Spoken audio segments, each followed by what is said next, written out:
Hello everyone, it's Shannon here for Hero Arts. In today's video, we are going to use the August My Monthly Hero Kit to create this fun card. We're going to create our own Slimline card base, which is the perfect canvas for this scene, and we'll also use the spotlight technique to create our focal point. I'm going to start today's card by creating the Slimline card base. I have a piece of Pebble cardstock. Now the actual measurements for a Slimline card base is 8 by 5/8 by 7 1/4, and when you trim that down, you're left with a little strip of cardstock and a larger one, kind of wasteful on the paper. I'm going to tweak the measurement just a little bit here and change it to 8 1/2 by 7 1/4. And by changing that little bit of measurement, we only have one large scrap of cardstock, so it's a little bit more of a paper saver measurement, and you're only really losing 1/8 of an inch, so it's very minor. After I've trimmed my Pebble cardstock down to 8 1/2 by 7 1/4, I'm just going to score at 3 5/8. And as you can see here, my scoreboard is a little bit too small for this, so I did have to flip my panel around so I could score the other side, just to make sure that score line goes all the way across my card base. Now that my card base is complete, I'm ready to stamp some images. I have this stamp set included in the August My Monthly Hero Kit here. I'm going to pull off all of my stamps I'm going to use today for today's card. I've created my whole entire scene here. I do have stamps layered on top of each other just so I can figure out where everything goes, but this is also a helpful trick for helping you figure out which stamps you need to stamp first and which stamps you're going to need to create masks for. So as you can see, I have that lounging guy over the potted plant as well as the tent with the kids inside. He is actually the stamp I need to stamp first. So when I fold my Misty over, because he's on top, my Misty's going to pick up him, but not really pick up the stamps that are behind him. And I'm also going to pick up this cat here as well as the sentiment. Those are not actually going to be in front of any images, so I don't need to create masks for those, but I am going to create a mask for the lounging guy and the pitcher of lemonade. I should actually create a mask for the girl, but I don't need to because I'm going to do the spotlight technique for her, which means I'm going to stamp her onto some white cardstock, color her, and then die cut her out and then place her over that stamped image on the card front. So I went ahead and stamped the guy and the pitcher onto a full adhesive post-it note, and now I'm going to fussy cut these out.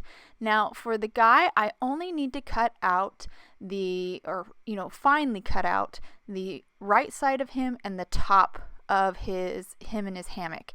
I did kind of cut off the little umbrella, but that's okay. I can just put that back together when I put it on my card front. And I also went ahead and cut out the picture. Again, just only needed to cut out the bottom portion of the picture because that's the only place that's going to come in contact with the other stamps. I've already gone ahead and placed my masks down over their stamped images. Now I'm going to position my background stamps. Once I have those in the right place, I'll then pick them up with my Misty. I will also ink these up with wet cement, which is a really nice light gray. Now that I've stamped my background images, I can remove the masks. I'm just going to pull those off. This is always such a fun and gratifying part. Now that I've got the mask pulled off, I'm going to stamp one last image here. I'm going to stamp the potted plant again just for balance on the other side. Now you may have noticed that the potted plant and the table kind of overlap that girl. Don't worry, that we will address that when we do our spotlight image, so that'll kind of clean everything up. So I have our lounging girl here. I'm going to stamp her on Dove White cardstock in Intens-ified black ink. Once I've stamped her, I'm going to Copic color her in. I'm going to start by coloring her skin. The marker colors I am using are on screen so you can follow along. Start with a light tan, then move to a darker tan to add in some shadows like around her jawline and the bottom of her feet. Then I grab my lighter shade to blend out that transition. Then I grab the darker shade once more just to kind of amp up some of those darker areas. Now that I finished with her skin, I'm going to move on to her pants. Started with my light blue, colored most of her jeans in with that. Then I grabbed my medium shade to start adding in the shadows, and then I moved onto my darkest shade.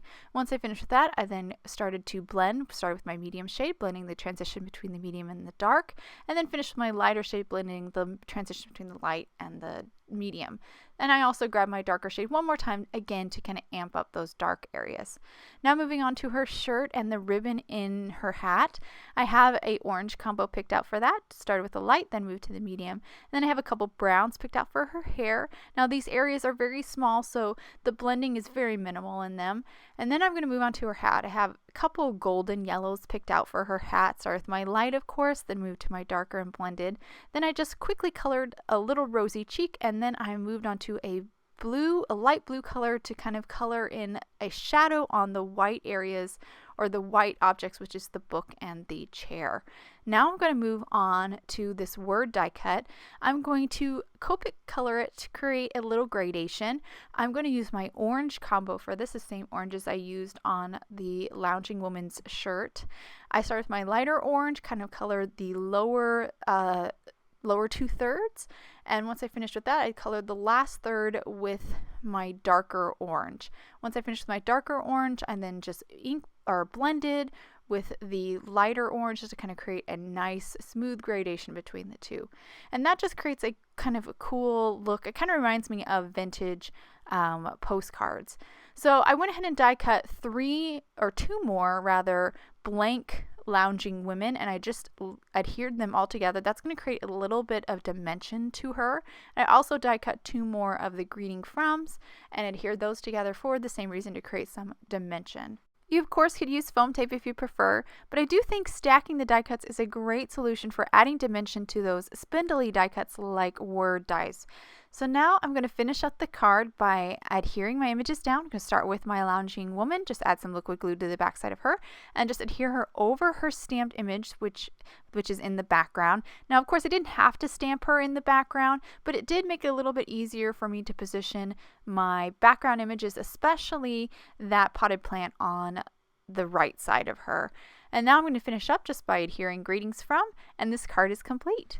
And I'll hold the card up to the camera so you can get a good look at the finished card. I really love the Slimline card base. It's the perfect canvas for this staycation kind of scene. And I think the spotlight stamping technique is a great way to kind of have a scene full of stamped images, but not necessarily have to color all of those images. And it also creates your focal point.